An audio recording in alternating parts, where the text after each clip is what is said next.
ঠাকুরের শ্রী রাতুল চরণে আমার কোটি কোটি প্রণাম। জগৎজননী শ্রী শ্রী বড়মার শ্রী রাতুল চরণে আমার কোটি কোটি প্রণাম। পরম পূজ্য পাদু ভক্তপ্রবর শ্রী শ্রী বরদার শ্রী রাতুল চরণে আমার কোটি কোটি প্রণাম। পরম পূজ্য পাদ শ্রী শ্রী আচার্যদেব দাদার শ্রী রাতুল চরণে আমার কোটি কোটি প্রণাম। এখানে উপস্থিত ঠাকুরের প্রত পাণধারী কর্মীগণ, ইষ্টপ্রাণ দাদা মায়েরা, ছোট ছোট বাচ্চারা, সবাইকে যথাযোগ্য স্থানে আমার অনন্ত জয়গুরু প্রণাম ও শুভেচ্ছা। খুবই আনন্দের বিষয়, এটাই আনন্দ যে আমরা একত্রিত হয়ে সেই প্রভুর গুণাগুণ কীর্তন করতে পারছি। এই পৃথিবীতে কত রাং, কত ফকির, কত ধনী, কত গরিব, কত রথী, কত মহারথী এই পৃথিবীতে আসে। আবার সবাইকে কিন্তু যেতে হয়, সবাইকে কিন্তু এই পৃথিবী ছেড়ে যেতে হয়। আমার অনেক কাজ আছে, অনেক কর্ম আছে, অনেক কিছু থাকতে পারে, তার মধ্যে দিয়ে তাকে নিয়ে আনন্দেতে মেতে থাকা, এটাই কিন্তু জীবন সাধনা। আর এই জীবন সাধনায় আমরা যদি ব্রতী হতে পারি তাহলে এটাই হলো আমার জীবন সাফল্যতা, এটাই জীবন সফল। কিছু কিছু কথা ঠাকুর বাড়িতে গেলে, সেই পরিবেশটা দেখলে মনের মধ্যে যেন ঠাকুরের প্রতি শ্রদ্ধাটা আরোতর হয়ে জেগে ওঠে। আর বিশেষ করে আচার্য সঙ্গ, যিনি নিরন্তর দিবানিশি নিজের সর্বসুখ শান্তি সব কিছুকে ত্যাগ করে একমাত্র ঠাকুরকে নিয়ে যার জীবনব্রত, সেই হলেন আমাদের আচার্য। আমরা দেখছি, আমরা হয়তো 1 ঘন্টা বসতে পারি না, তিনি প্রত্যেকটা দিন সেই সকাল নিয়মিতভাবে প্রার্থনায় যাওয়া, উনি না গেলেও তো পারেন, অনেক লোক আছে পরিবারের, তারা যাবেন, আমি কি করতে যাব? তিনি কারোর ভরসা করেন না। আমি তার ব্রতের একটাই জিনিস দেখছি, তিনি মনে করেন ঠাকুর আমার, আমি যাব। তাই তিনি প্রত্যেকটা দিন ওই যে সকালে প্রার্থনার টাইমে সে প্রার্থনায় যাওয়া, ঠাকুর প্রণাম করা, ভক্তজন সমমিলিত হয়ে সেই সমবেত প্রার্থনার পরে সেই বরদার নাটমণ্ডপে ওখানে তার আসন, সেখানে যেয়ে বসে আবার যেই ওই যে বাণীগুলো পাঠ হয়, ওই বাণীগুলোকে কত ভক্তি করে দাদা যে শ্রবণ করেন, ওর মধ্যে যে কথাগুলো, ওই কথাগুলো আবার নিরন্তর ওই কথাগুলো নিয়ে আবার চর্চা করেন।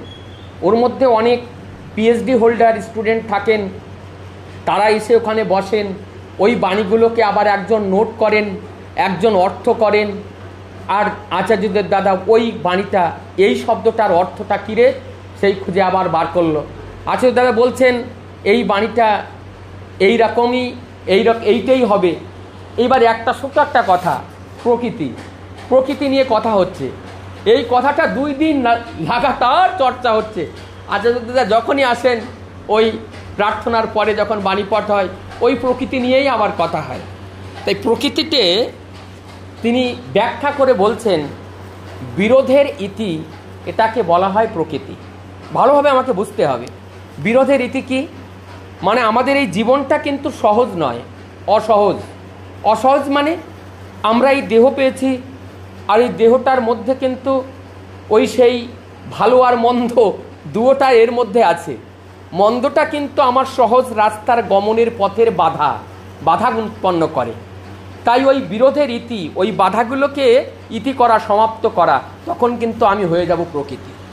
আমার মধ্যে যে প্রবৃত্তি আমার চলার পথে বাধা দেয়, ওই বাধাকে যে অতিক্রম করে চলতে পারে, তিনি কিন্তু প্রকৃত মানুষ হয়ে উঠতে পারে। তাই সেই প্রকৃতির ব্যাখ্যা 2 দিন ধরে লাগাতার, আমরা 2 দিন ওখানেই ছিলাম, 2 দিন ধরে সকালে বিকালে এই প্রবৃত্তির কথা নিয়ে তিনি চর্চা করে চলেছেন। সুন্দর তার শ্রীমুখের 2টো গল্প তিনি যা বলছেন, সেই গল্প শোনাই। বলছেন একটা মা, তিনি তার স্বামীকে হারিয়েছেন। কেমন করে? তার স্বামী হারিয়ে গেছেন, বাড়ির থেকে উধাও হয়ে গেছে। দীর্ঘ 1 বছর 2 বছর নয়, 15 বছর।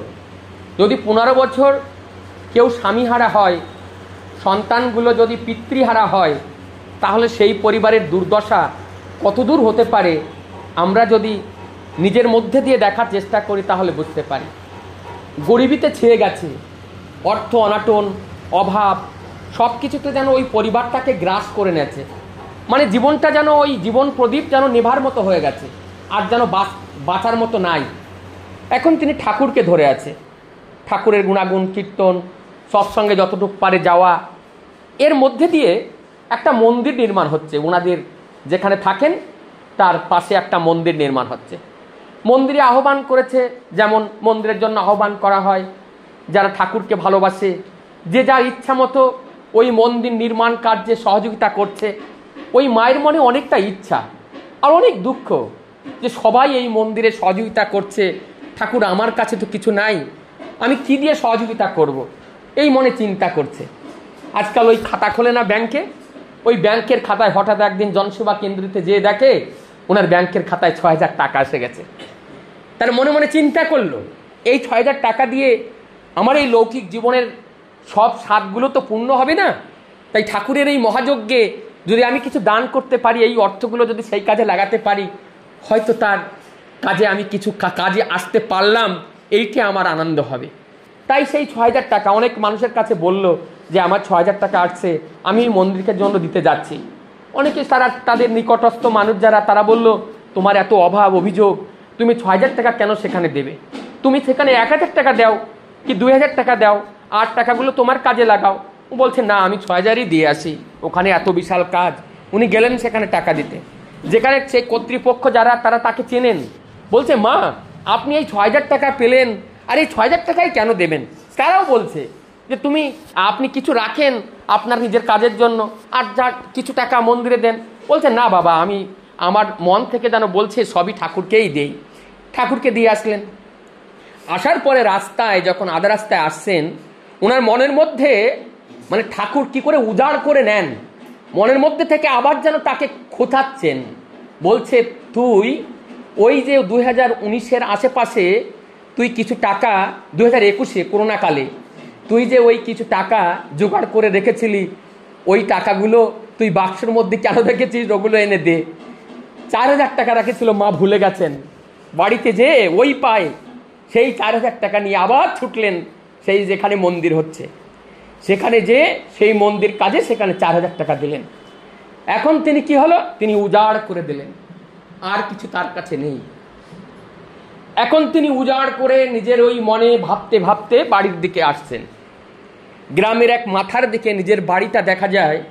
দূর থেকে দেখছেন ওনার বাড়ির কাছে লোকের একটা বিরাট মেলা। উনি মনে করলেন কি হলো, আমার বাড়িতে কোনো গন্ডগোল হলো ছেলে মেয়ে নিয়ে, না বাড়িতে কোনো আগুন লাগলো। উনি একটু দ্রুত গতিতে হেঁটে এলেন। হেঁটে এসে দেখেন ওনার সেই হারানো স্বামী সেই ফিরে এসেছেন। তাই গ্রামের লোক সবাই সেই বাড়িতে এসে হাজির হলেন। তাহলে তাকে যখন উজাড় করে দেওয়া হয়, পরম পিতা তিনি এমনি করেই দয়া করেন, কিন্তু তাকে উজাড় করে দিয়ে ভালোবাসতে হয়। আরেকটা ঘটনা তিনি বললেন, এই যে এগুলো জীবন্ত ঘটনা, এগুলো তৈরি করা কোনো ঘটনা নয়, যা জীবন্ত করে অহরাত্র দিবানিশি ঘটে চলেছে সেই কথাগুলো। আচার্য দাদা বলছেন পূজনীয় অবিন্দার তার বয়স যখন 2 বছর, এখন বর্তমান পূজনীয় অবিন্দার বয়স 24 না 25, যাই হোক, তাহলে এখান থেকে সেই 23 বছর আগে আশ্রমে হঠাৎ সকালে উঠে দেখে যে 1 থেকে 2 মাসের মধ্যে একটা কন্যা সন্তান কে যেন ফেলে দিয়ে গেছে। এখন এই খবর চারিদিকে ছড়িয়ে গেল আশ্রমে। এখন ওই সন্তানটা উঠিয়ে নিয়ে কেউ নেওয়ার লোক হলো না। তখন ওই আশ্রমে দাদার কাছে নিয়ে আসলেন। দাদার কাছে নিয়ে এসে বললেন, দাদা, এই আশ্রমে এই কন্যা সন্তানটা পাওয়া গেছে। তার কতদিন ধরে মাথায় তেল নেই, গায়ে কিছু পরিষ্কার পরিচ্ছন্নতা নেই, সেই প্রস্রাব পায়খানা সেইভাবে লাগানো অপরিষ্কারিতভাবে দাদার কাছে নিয়ে আসলেন।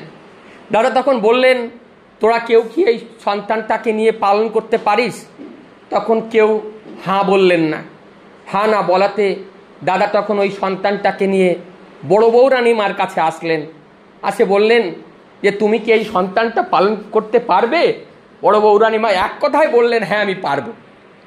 বড় বৌরানীমা সেই সন্তানটাকে নিলেন। নেওয়ার পরে আচার্য দাদা নিজের মুখে বলছেন যে আমাদের অবিন তখন 2 বছর, রাত্রে শোবার ব্যবস্থা কেমন হলো? শোবার ব্যবস্থা হলো অবিন আমার কাছে, আর ওই মেয়েটা বড় বউ রানীর মার কাছে। এমনি করে দিন অতিক্রম হতে চলল। 1 মাস 2 মাস যখন পেরিয়ে গেল, তখন ওই কন্যা সন্তানটা মানে দেবপরীর মতো একটা অবস্থা। যদি ঠাকুর পরিবারের মধ্যে তার পরিবেশ, তার স্পর্শ, সে সন্তানটা যেমন যেন একটা ফুলের মতো যেন প্রস্ফুটিত হয়ে তার আকর্ষণে যেন চারিদিকে আকাশ বাতাস যেন ভরে উঠছে, যে দেখছে তার মন যেন কেড়ে নিচ্ছে। এমনি করে এই কথা চারিদিকে যখন এই রব ছুটে ছড়িয়ে গেল, বহু লোক দাদার কাছে আসলেন ওই মেয়েটাকে নেওয়ার জন্য। একটি দাদা, তিনি অনেক ধনবান, ঠাকুর বাড়িতে আসেন না, কিন্তু তার নিঃসন্তান। ওই মেয়ের কথা শুনে তিনি আসছেন দাদার কাছে, হাত জোড় করে সেই বলছেন, দাদা এই এই সন্তানটাকে যদি আমাকে দিতেন। আচার্য দাদা নিজের মুখে বলছে, আমার মতো একটা তুচ্ছ মানুষ, আর অত বড় ব্যক্তিত্বের ধনী একটা মানুষ আমার ঠাকুরের পরে লালসা করে নয়, ওই মেয়েটা নেবার জন্য লালসা করে এই আশ্রমে আজ আসলো, এসে হাত জোড় করে আমার কাছে বলছে। তখন আমি চিন্তা করলাম, নিতান্ত এর প্রয়োজন, তা না হলে এমন করে আমার কাছে আসতো না। তাহলে এইটাই সুপাত্র, তাকেই দেওয়া হলো। কন্যা সন্তানটাকে দিয়ে দিলেন, নিয়ে গেল। এখন পরবর্তীতে কি হলো, আচার্য দাদা বলছেন, বড় বউ রানীমা সারা রাত কেঁদে কেঁদে তার গাটা ভিজিয়ে দিলেন। আচার্যদেবের গাটা ভিজে গেল। যেই সন্তানটা এই 1-2 মাস যাই হোক পেলে, তারপরে যে মমতা, সেই মমতাটা জাগলো, তাই তার এখন কষ্ট হচ্ছে। তখন আচার্য দাদা কি বলছেন জানেন? এর কেন উনি দিলেন, এত কষ্টের মাধ্যমে তবু দিলেন। দেবার কারণটা দাদা এই বলছে ঠাকুর পরিবারে যদি ও পালন হয়ে আগে বাড়ে, তাহলে যেমন আমার সন্তান ওটা গুরু পরিবারের, আর ওই সন্তানটা যারা বহিরাগত ভক্ত যারা আসবে সবাই প্রণাম করবে। আর যদি ওই প্রণামটা যদি ওই সন্তানটা যদি ওকেও তো প্রণাম করবে, কেউ মানবে থোড়ি, যখন ওই প্রণাম করবে তার আয়ুটা ক্ষয় হবে, তার ক্ষতি হতে পারে। তাই তার জন্য তিনি এত দুঃখ কষ্ট সহ্য করেও তিনি তাকে দিয়ে দিলেন। এই কথাটা উঠলো কি করে, সেইটি কথাটার বলি। এক দাম্পত্য আসছেন, তাঁরা আসছেন, তাদের কোনো সন্তান নেই, নিঃসন্তান। তাই বলছেন যে কেমন ধরনের মা হতে চাও? মা তো জগতে 2 রকমের আছে। একটা মা আছে দেবকী, একটা মা ছিল, আর একটা মা ছিল যশোদা। দেবকী মা তিনি জন্ম দিয়েছিলেন, আর যশোদা মা তিনি পালন করেছিলেন। দুটাই তো মা। তা জগতে 2 রকমভাবে মা হওয়া যায়, তুমি অত কষ্ট পাচ্ছ কেন? সেই দাম্পত্যকে বলছে 2 রকমভাবে তো মা হওয়া যায়। যদি তোমার ঔরাজ্যার সন্তান যদি তুমি নাই পাও, তাহলে তুমি তো এই জগতে এত সন্তান আছে, কাউকে নিয়ে তুমি পালন করে যশোদা তো হতে পারো। তাই বলে তোমার এত কষ্ট কেন, এ নিয়ে এত চিন্তা কি? এই কথার পরেই তিনি এই কথাগুলো উক্তি করলেন। যাই হোক, এই যে অনেক এরকম ঘটনা। একটা দাদা ঠাকুরের আচার্যদের দাদার কাছে আসছেন, তার জীবনে দুঃখ কষ্টের কথা তিনি বলছেন, প্রণাম করে বলছেন, তার সব হাতে আংটি। তখন আচার্যের দাদা বলছেন যে আপনি কি জ্যোতিষ ধরেছেন না ঠাকুর ধরেছেন? তা বলছে সে আর কিছু কথা বলছেন না, যদি ঠাকুর ধরে থাকেন তা 4.8 আংটিগুলো এখনই এখানে ফেলাই দিয়ে বাড়ি চলে যান। আপনার জীবনের সমস্যা তাকে ধরলে তিনি সমাধানকারী, সব সমস্যার সমাধান সেখানেই হবে। এই সমাধান দূর করার জন্য আর কোথাও দৌড়ি করা লাগবে না। আমরা বলি সব সমস্যার সমাধানকারী তিনি, আবার যাই গুণীর কাছে, আবার যাই তন্ত্র মন্ত্র দিয়ে দেখাতে, আবার যাই মাঙ্গুলি পড়া নিতে, আবার যাই আংটি দিতে। আবার এই যদি আমি করি তাহলে ঠাকুরকে ধরা হয় না, তাকে অপমান করা হয়। তাই তাকে যদি আমরা ধরি, আমার জীবনের কোনো গ্রহদোষ, জীবনের কোনো বিপদ আপদ আমাকে গ্রাস করতে পারে না। তিনি তো বিশ্বেশ্বর, তিনি পতিত পাবন, তাই তাকে করতে পারেন না। আজকাল ইউটিউবে অনেক বিভ্রান্তিকারী ভিডিও আসছে, আমি সাবধান করে দেই, ওই বিভ্রান্তকারী ভিডিওতে পড়বেন না। আর তার মধ্যে দিয়ে আমি একটা কথা বলি, এই যে কোটি কোটি মানুষের যে জীবনটা, যে হারানো জীবন, প্রতিটি মানুষ যারা, তাদেরকে কোটি কোটি মানুষকে উদ্ধার করছেন, তাহলে তাকে কি বলবেন? তাতে তো পতিত পাবন বলবেন কি না বলবেন? যাদের জীবনে হাজারো লক্ষ লক্ষ মানুষের জীবনে আলো নেই, বাঁচার কোনো ভরসা নেই, তাই অসুরত্বকে দূর করে দেবত্বকে ফুটিয়ে তোলেন, তাকে দেবতা বলবেন না কি বলবেন? তাই আমার কাছে আমার দেবতা, আমার কাছে তিনি আমার সেই পতিত পাবন, আমার কাছে তিনি সেই হরহরি, তাই সেই হরহরিকে আমরা ভজনা করছি, হরহরিকে আমরা সাধনা করছি। আর একটা সম্প্রদায় আর একটা ধর্ম নিয়ে যে একটা যুদ্ধ চলছে আমরা বুঝি না। এইগুলো সম্প্রদায় যেই বলছেন ধর্ম কখনো বহু হয় না, ধর্ম এক হয়, ধর্মের কোনো অনেকটা রূপ হয় না, ধর্ম এক। কেমন ধর্ম? ধারায়তে ধর্ম যে ধারণ করে আছেন একটা মুসলমান এই পঞ্চতত্ত্ব দিয়ে তার দেহ তৈরি, আকাশ অগ্নি বায়ু জল পৃথিবী, আর তার মধ্যে সেই নিত্য সত্তা তার মধ্যে বিরাজিত। এই ছাড়া এই জগতে যা কিছু প্রাণী আছে তার মধ্যে এই দুটো জিনিস তারা, নিত্য সত্তা এবং পঞ্চ আকৃতি পঞ্চতত্ত্ব, এই ছাড়া জগতে আর কিছু আছে? তাহলে সে হতে পারে হিন্দু, হতে পারে মুসলমান, হতে পারে বৌদ্ধ, হতে পারে খ্রিস্টান, এটা একটা সম্প্রদায় হতে পারে। তাই তেমনিভাবে যেমন মতুয়া সম্প্রদায় হতে পারে, বৈষ্ণব সম্প্রদায় হতে পারে, এই সৎসঙ্গ সম্প্রদায় হতে পারে, তাই বলে ধর্ম বহু হতে পারে না। ধর্ম এক, তার আর কোনো রূপ নেই। যাই হোক, আর বিশেষ কিছু না বলে এখানে আমি সমাপ্তির দিকে যাব।